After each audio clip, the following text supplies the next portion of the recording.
What's going on, everybody, and welcome back to Make Your Own Luck Mondays. And again, this is a web series I do here on YouTube where I take topics on personal finance, wealth creation, and investing. Just try to break them down and make them as easy as possible to understand. And I got a bunch of DMs over the weekend and on Friday and all that with Donald Trump getting coronavirus. And what is that going to do to the market? What's it going to do to the stock market and all that? So I figured I would address it just because why not talk about it?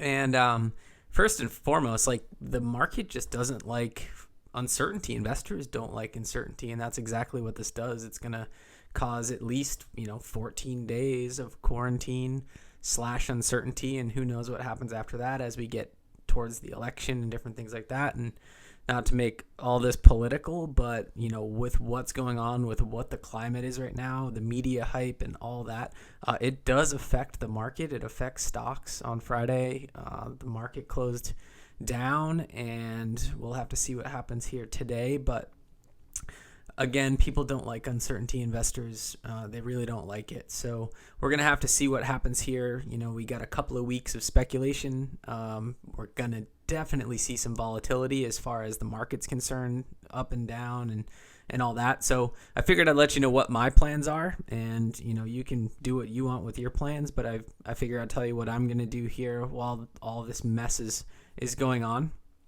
I'm basically doing two different things. One, I'm kind of buying into the hype media a little bit, and I'll explain that in a second. The first thing I'm going to do is, outside of buying into the media hype, is not selling my stocks. So I'm not planning to sell anything during this time period. I'm basically going to ride the wave. And what I'm looking for is buying opportunities with my key dividend paying stocks. So any of my really good core blue chip companies, if they start to nosedive a little bit, I'm going to start adding positions.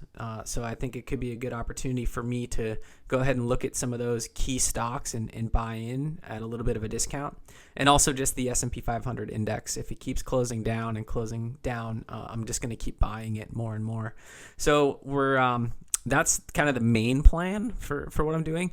And then the media hype part. So I've kind of already bought into it. On Friday, I purchased on market open. As soon as I heard the news about Donald Trump, I purchased shares of Gilead because of remdesivir and all that. There's going to be all kinds of news around that. I don't know if he's going to take the drug. I don't know if he's not. I don't know anything. All I know is when I looked at Gilead's stock, it's been down in the dumps a little bit, even with all the hype from before.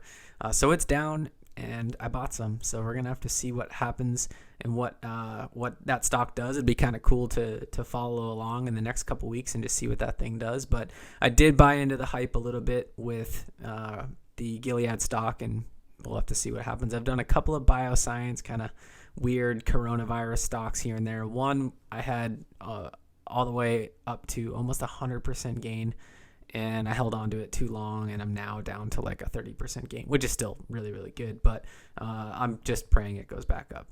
If it doesn't, either way, I'm not gonna sell it at a loss or anything like that. We'll just try to get what we can out of it. But those are my two main strategies. So I'm not gonna give you any advice because I'm not a financial advisor or anything like that. But what I'm doing, I'm holding on to my stocks. I'm gonna ride this wave and just let everything kind of do what it's going to do. We're going to have some volatility for sure in the market because of all of this. And then the other one is I'm just going to have some spec plays, some speculative stocks that I'm looking at and jump in a little bit and maybe sell some here and there, after we get some profits and just try to figure it out. So that's what I'm doing this week, next week, every week until I guess until we get a vaccine. That seems to be the one thing that'll kind of solve these problems. We'll see. But if you're trying to time the market, you're trying to do anything like that, good luck. Now is the craziest time. So that's all I got this week.